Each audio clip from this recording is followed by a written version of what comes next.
Hello everyone, आज lecture number 6 का discussion करेंगे। इस लेक्चर में हम पिछले प्रीवियस लेक्चर से जो भी कुछ आपने सीखा है उसका आगे का भाग ले रहे हैं। ये लेक्चर पूरी तरह से कॉम्पिटिटिव बच्चों के लिए है। 11th और 12th के बच्चों के लिए ये लेक्चर नहीं है, तो ध्यानपूर्वक वो ही बच्चे इस लेक्चर को सुने, देखें और नोट करें जिन्होंने अभी 12th एग्ज़ाम दिया है और वो एडवांस या मेंस की तैयारी के लिए प्रिपरेशन कर रहे हैं। तो चलिए इस लेक्चर के बारे में मैं बता दूं। इस लेक्चर में आपको मैं एक ऐसा एग्जाम्पल समझाने वाला हूं जिसका आंसर आप आसानी से नहीं निकाल पाएंगे, लेकिन मैं एक ट्रिकी फॉर्मेशन से आपको इस बड़े क्वेश्चंस को बड़े आसानी से 1 से 1.5 मिनट में भी सॉल्व कर सकते हैं, लेकिन समझने के लिए इसके लिए आपको समय देना होगा। तो देखिए इस क्वेश्चन के बारे में समझ लें। ग्रिग्नार्ड रिएजेंट से रिलेटेड ही है ये क्वेश्चन, लेकिन क्वेश्चन बड़ा है। ये आप एक फॉर्मूला देख रहे हैं यहां पर। कैसे, मैं आपको पढ़ के बता रहा हूं। OH CH2 CH2 CO CH2 CH2 COO C2H5 एक फार्मूला है। इस फार्मूले में पूछा जा रहा है कि यदि ये 1 मोल मिथाइल मैग्नीशियम ब्रोमाइड से रिएक्शन करेगा तो ये कंपाउंड बनेगा B, और ये B कंपाउंड फिर से 1 मोल मिथाइल मैग्नीशियम ब्रोमाइड से यदि रिएक्शन करता है तो ये कंपाउंड बनेगा C, और C की यदि हम 2 मोल मिथाइल मैग्नीशियम ब्रोमाइड यानी ग्रिग्नार्ड रिएजेंट से रिएक्शन कराते हैं तो बनेगा D। जैसे ही D कंपाउंड हमें मिलता है उसका हम हाइड्रोलाइसिस करते हैं। H3O पॉजिटिव का मतलब होता है, जो मैंने प्रीवियस लेक्चर में आपको सिखाया है कि हाइड्रोलाइसिस कैसे होता है, और ये कंपाउंड बनेगा E। तो हमें फाइनल प्रोडक्ट E पर टिक लगाना है। E तक पहुंचने के लिए अगर ये क्वेश्चन को हम सॉल्व करें तो रियल में ऐसा क्वेश्चन करीब 15 मिनट आपको ले लेगा।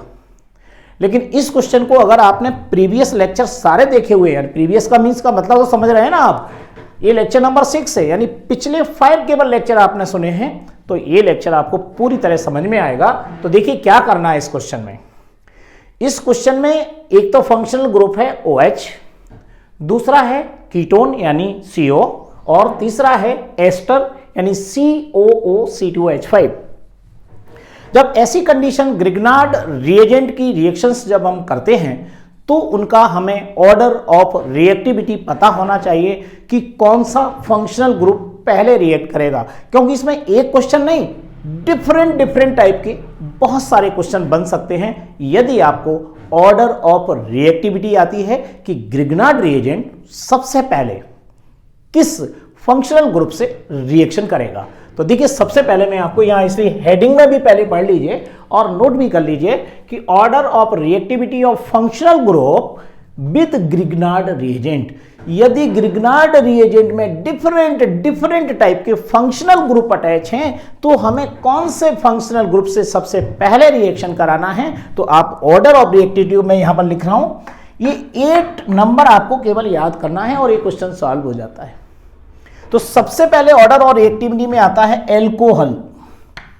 कितने भी फंक्शनल ग्रुप अटैच हों, अगर उसमें एल्कोहल है तो पहले किससे रिएक्शन करेगा, OH से। दूसरे नंबर पर आता है एल्डिहाइड, सिंगल बॉन्ड CHO, इससे रिएक्ट कराना है।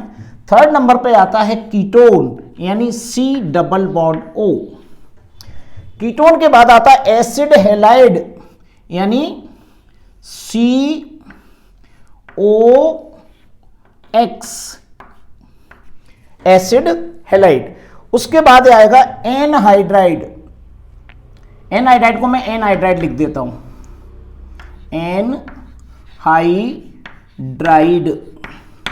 एनहाइड्राइड के बाद आता है एस्टर, एस्टर आएगा। एस्टर के बाद आएगा एसिड एमाइड, तो एमाइड लिख देता हूं, और एमाइड के बाद आता है हैलाइड यानी CH2X अगर कहीं जुड़ा हुआ है।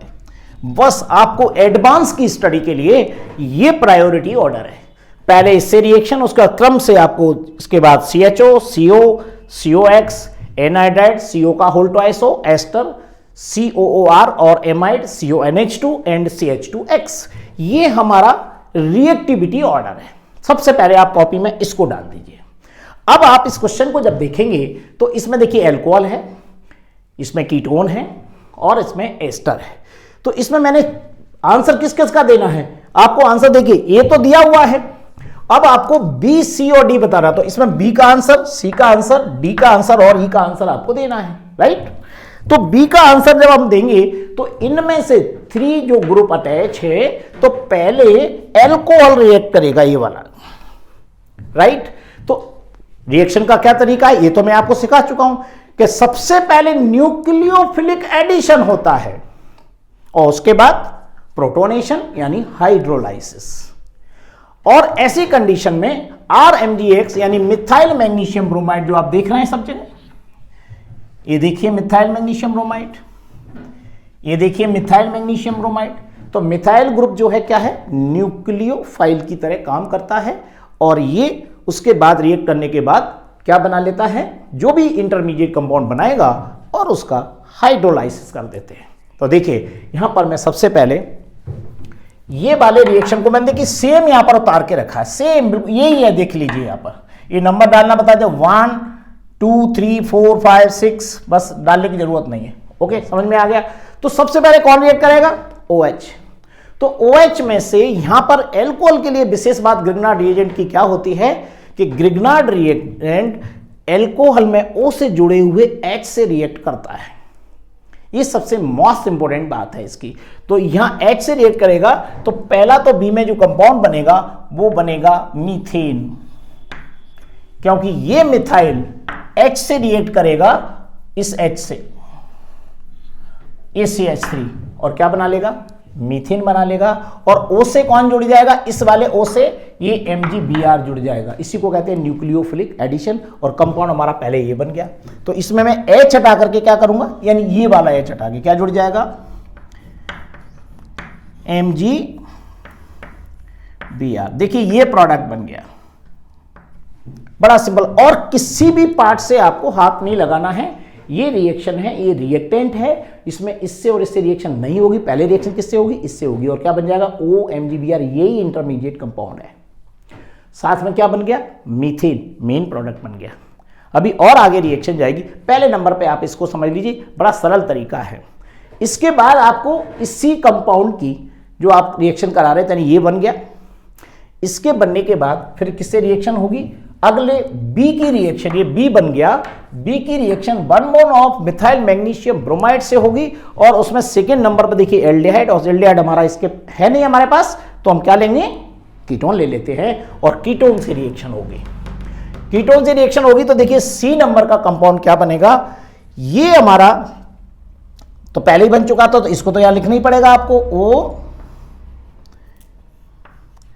OMgBr, ये तो पहले ही बना हुआ है। अब इसमें यहां से बॉन्ड हट जाएगा और इससे कौन जुड़ जाएगा, MgBr। देखिए फर्स्ट स्टेप न्यूक्लियोफिलिक एडिशन हो, तो फिर आगे बढ़े। तो देखिए क्या करना है आपको, न्यूक्लियोफिलिक एडिशन कराना है, या बी वाली रिएक्शन से हम बी से सी बना रहे हैं, तो ये हमारा है न्यूक्लियोफाइल। तो न्यूक्लियोफाइल को अटैच कर दीजिए कहां पर, यहीं पर, ये वाला पार्ट है। तो यहां पर इस टाइप से वो तो जुड़ा ही हुआ है और यहां पर आप Me जोड़ दीजिए,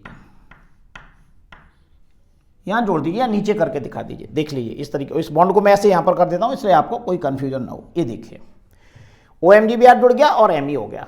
अब आता है तीसरा नंबर, C से हमें D बनाना। तो ध्यान रखिएगा जितनी भी एस्टर की रिएक्शन है, यानी एस्टर में क्या क्या आना है, यानी कार्बोक्सिलिक एसिड के जो डेरिवेटिव होते हैं, उन डेरिवेटिव में 3 डेरिवेटिव को याद रखिएगा, एस्टर, एनाइड्राइड और एसिड क्लोराइड। ये 2 मोल से रिएक्शन करते हैं, यानी रिएक्शन 2 बार होती है। प्रीवियस लेक्चर में आपको विद मैकेनिज्म सिखा चुका हूं, देख लीजिए वीडियो को। अब यहां पर आता है तीसरे नंबर पे, ये रिएक्शन हो गई। यहां पर कुछ और देख लीजिए, यहाँ और कुछ नहीं करना थी, आपको H जोड़ना थी और डायरेक्ट OMGBr था। यहाँ पर आपका न्यूक्लियोफिलिक एडिशन हो गया। अब आपका एस्टर आता है, अब यहाँ पर अटैक करेगा, यानी D बनाना है हमें, तो 2 मोल से रिएक्शन करेगा किसका, इस Me की।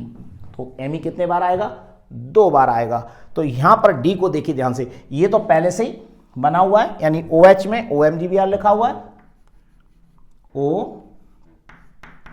OMG और Br, ये तो पहले आ गया, एडिशन हो गया।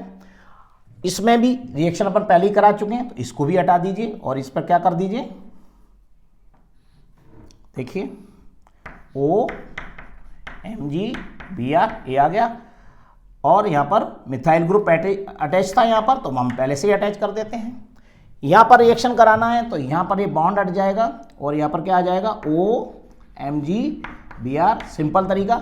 लेकिन साथ में 2 बार मिथाइल यानी एस्टरसिएशन 2 बार होगी, 2 बार कौन सा आएगा, न्यूक्लियोफाइल आएगा। तो यहाँ पर आपको एक बार रिएक्शन करा के आप यहाँ पर ये जोड़ दीजिए Me।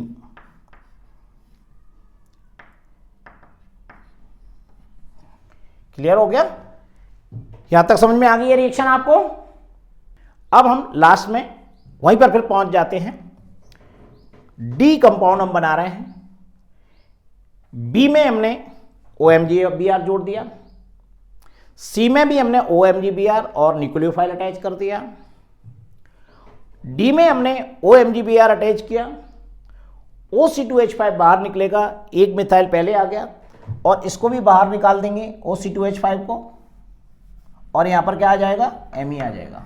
और रिएक्शन कितनी बार होगी, 2 बार होगी, मैंने मैकेनिज्म में आपको बताया है। तो 2 बार Me आ गया, OMGBr ये जुड़ गया। ये कौन सा पार्ट है, D है। अब हम लास्ट में करते हैं हाइड्रोलाइसिस। तो हाइड्रोलाइसिस क्या होगा, सबका होगा एक साथ।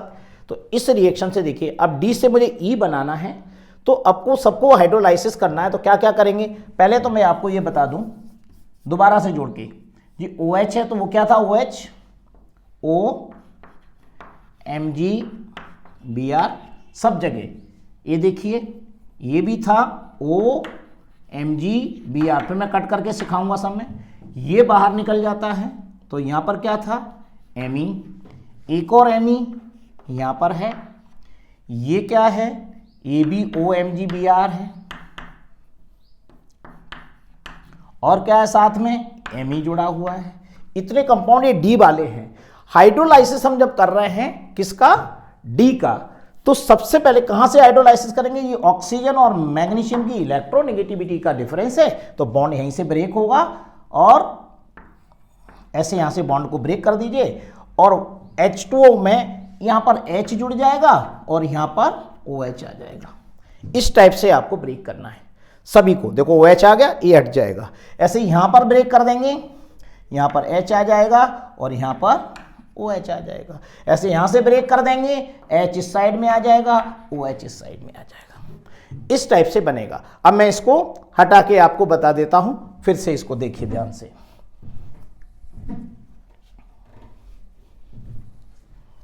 अब देखिए इसको मैं MgBrOH को हटा करके डायरेक्ट आपको कंपाउंड सिखाता हूं, ऐसे बनेगा ये।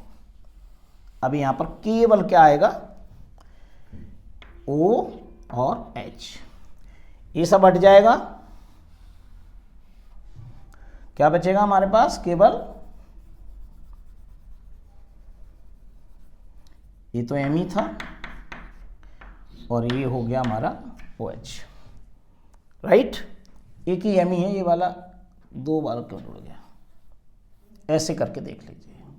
ये देखिए यही कंपाउंड Me लगा हुआ है, OMGBr से H जोड़ दिया, हाइड्रोलाइसिस हो गया। ऐसे यहाँ पर Me लगा है, Me लगा हुआ है, अब ये पूरा Mg हटा, ये OH रह जाएगा, तो इसको हटाकर फिर से जोड़ के बता देता हूँ। ये देखिए ये, अब यहाँ पर क्या बचा हमारे पास, ये OH बच गया। 1 2 3 and 4 काउंट कर लो, 1 2 3 4 5 6 7, एक कार्बन बढ़ गया। ये कंपाउंड हमारा फाइनल प्रोडक्ट होगा E।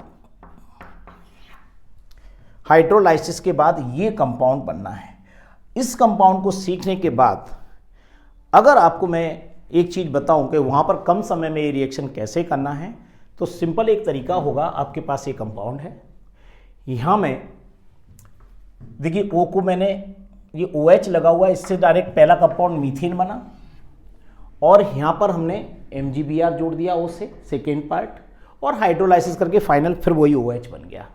दूसरे पार्ट में भी मैंने OMgBr यानी MgBr को जोड़ दिया और उसके बाद हाइड्रोलाइसिस किया तो हमारे पास वही OH बचा, और न्यूक्लियोफाइल एक्स्ट्रा में Me जोड़ दिया।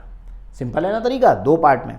तीसरे पार्ट में भी ये कार्बोनिल के कार्बन पर मैंने फिर न्यूक्लियोफिलिक अटैक किया तो एक CH3 आया, दूसरी बार फिर अटैक किया तो दूसरा CH3 आ गया और OC2H5 बाहर निकल गया, और हाइड्रोलाइसिस करने पर O से H जुड़ गया। तो हमारा फाइनल कंपाउंड आपको दिखने में जो आप देख रहे हैं वो ये है, ये हमारा फाइनल कंपाउंड है E, जो कि ये पूछा गया है ABCDE, तो E हमारा A कंपाउंड होगा। मेन चीज आपको फिर से याद रखना, देखिए इस क्वेश्चन को सॉल्व करने में हमें कितना कम समय लगा, ये तो मैं समझाने के लिए आपको अलग अलग बता रहा था, अलग अलग MgBr जोड़ना है, अलग अलग आपको हाइड्रोलाइसिस करना है, लेकिन आप यहीं कर दीजिएगा। यहीं पर सोच लीजिए कि OMgBr जोड़ेंगे और सेकेंड नंबर पर प्रोटोनेशन करते हैं तो हटा करके डायरेक्ट OH जोड़ दीजिए, और न्यूक्लियोफाइल, यानी दो रिएक्शन दिमाग में रखना है आपको। न्यूक्लियोफिलिक एडिशन यानी न्यूक्लियोफाइल को जोड़ दो कार्बोनिल के कार्बन पर, बॉन्ड हटा करके OH जोड़ दीजिए, हाइड्रोलाइसिस हो गया। ठीक है, सेम यही था यहां पर, केवल OH वाली कंडीशन में दो बार रिएक्शन की जरूरत है ही नहीं, डायरेक्ट S से मीथेन बन गया और एक बाई प्रोडक्ट बन गया, तो OH ही रहेगा अगर दोबारा से आप रिएक्शन कराते हैं तो। आगे देखिए ये वाले पार्ट में COO C2H5 के लिए विशेष बात क्या बताई मैंने, तीनों पार्ट में कि 2 मोल रिएक्शन करते हैं ग्रिग्नार्ड रिएजेंट की, तो 2 बार आपको न्यूक्लियोफाइल को अटैच करना है। देखिए एक बार और 2 बार, क्योंकि OC2H5 यहां से हट जाएगा। जो पिछले लेक्चर में मैंने आपको समझा ROMgX को बाहर निकाला था, तो वो निकालना आप उसमें से सीख लीजिए, और देखिए डायरेक्ट जोड़ दीजिए और हाइड्रोलाइसिस कर दीजिए कार्बोनिल कार्बन पर। कार्बोनिल कार्बन पर अटैक करना है न्यूक्लियोफाइल का, उसके बाद प्रोटोनेशन करना है, MgBr को बाहर निकालना है। प्रोसेस वही है, 30 सेकंड भी नहीं लगेंगे इस क्वेश्चन को सॉल्व करने में, आपको E तक पहुंचने में। अगर केवल एक ही आंसर पूछ रहा है, B बताइए, C बताइए, D बताइए, तो अलग अलग आंसर भी आप आसानी से दे सकते हैं। हाइड्रोलाइसिस डायरेक्ट करिएगा, ऐसा करने की जरूरत नहीं। जैसे मैंने अलग अलग करके क्यों बताया था आपको, एक बार में एक जोड़ा फिर दूसरे बार, इसमें मैं रिएक्टिविटी ऑर्डर सिखाना चाह रहा हूं आपको कि पहले कौन करेगा, फिर कौन करेगा, फिर कौन करेगा। सारी रिएक्शन कराने के बाद फाइनली जाकर के हाइड्रोलाइसिस कर दीजिए। तो इस टाइप के बड़े क्वेश्चन सॉल्व करने में आपको बेहद हेल्प मिलेगी।